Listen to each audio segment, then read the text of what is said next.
வணக்கம் Jacqueline. Hi, வணக்கம் வணக்கம் மக்களே, எல்லாரும் எப்படி இருக்கீங்க? எல்லாம் வந்துக்கிட்டே இருக்காங்க.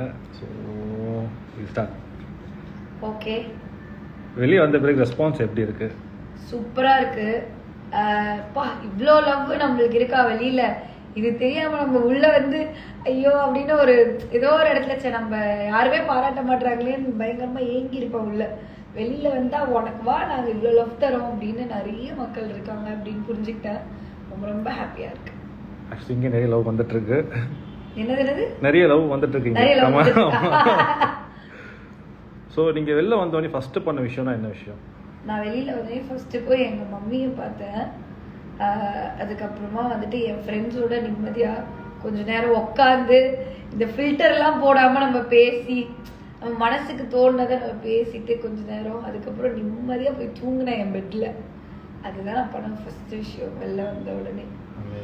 பிளஸ் என்னோட வீட்டு முன்னாடி என்னோட ஊர்ல இருக்கிறவங்களே ஒரு 50 பேர் வந்திருந்தாங்க. ரொம்ப லேட் நைட் தான் நான் வீட்டுக்கு போனது. அப்பெல்லாம் பார்க்கும்போது ஐயோ, நம்ம சின்ன வயசுல இருந்து வளர்ந்த இடம் அவங்களுக்கே ரொம்ப பிடிச்சிருக்குன்றது ரொம்ப சந்தோஷமா இருந்துச்சு. சவுண்ட் உங்களுக்கு எவ்வளோ பிடிக்கும்? சவுண்ட் எனக்கு ரொம்ப பிடிக்கும். சவுண்ட் வந்து விளையாட்டுத்தனமா, இப்போ எப்படி நீங்க வெளியில இருந்து அவங்க கியூட் அப்படின்னு நினைச்சிருக்கீங்களோ அந்த மாதிரி எனக்குமே உள்ள வந்து செம்ம காமெடியா ஃபன்னியா நிறைய இடத்துல நம்ம ரொம்ப டவுனா இருக்கும் போதெல்லாம் வந்துட்டு சவுண்ட் எனக்காக நிறைய விஷயங்கள் பண்ணியிருக்காங்க.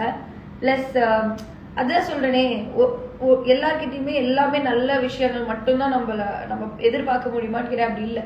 சம்டைம்ஸ் சவுண்ட் வந்து கொஞ்சம் திட்டுவா, சண்டை போட்டுப்போம், இதெல்லாம் எங்களுக்குள்ள இருக்கும். பட் யார்கிட்ட தான் இருக்காது அது. வெளியில இருக்க ஃப்ரெண்ட்ஸ் எல்லாருமே அப்படிதானே. அப்படி இல்லைன்னா தான் அது ஃப்ரெண்ட்ஸ். அப்படி ஏதோ இடத்துல நடிக்கிறாங்கன்னு நான் நினைக்கிறேன். 2 பேருக்குமே கருத்து வேறுபாடுகள் இருக்கும், எல்லாமே இருக்கும். பட் ஆனா ஏதோ ஒரு இடத்துல வந்துட்டு எனக்கு அவளை ரொம்ப பிடிக்கும், அவளுக்கும் என்ன ரொம்ப பிடிக்கும். அது ஒரு மாதிரி நீங்க வீடியோஸ்லாம் பார்க்கும்போதே தெரியும், அது ஒரு மாதிரி நல்லா இருக்கும், ஜென்யூனா இருக்கும். வெளியில வந்தோடனே எனக்கு இன்னும் அதிகமா ஆயிடுச்சு லவ். அந்த அளவுக்கு கியூட்டா இருந்துச்சு நிறைய விஷயங்கள். சவுண்ட் ரயான் கிட்ட ஃபோன் பண்ணி பேசுனீங்களா ஜாக்?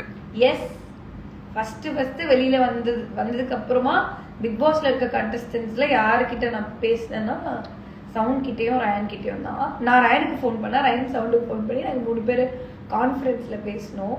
செம்ம ஜாலியா இருந்துச்சு. அதான் சொல்லிட்டு இருந்தோம், வெளியில யார்கிட்ட பேசுறதுன்னு தெரியல, நம்ம 3 பேர் வீட்டுக்குள்ள பேசி இப்போ ஏதோ டிஃப்ரெண்டா இருக்கு அப்படின்னு சொல்லி பேசியிருந்தோம். செம்ம ஜாலியா இருந்துச்சு, ஹாப்பியா இருந்தது. மீட் பண்ணலாம் அப்படின்னு முடிவு பண்ணியிருக்கோம். கண்டிப்பா உங்களுக்காக நான் வந்து மீட் பண்ணும்போது ஒரு போட்டோ எடுத்து போடுறேன். அமேசிங். டாப் 5ல உங்க மைண்ட்ல யாரெல்லாம் இருந்தாங்க? என் மைண்ட்ல டாப் 5ல இருந்தது வந்து முத்துக்குமரன்,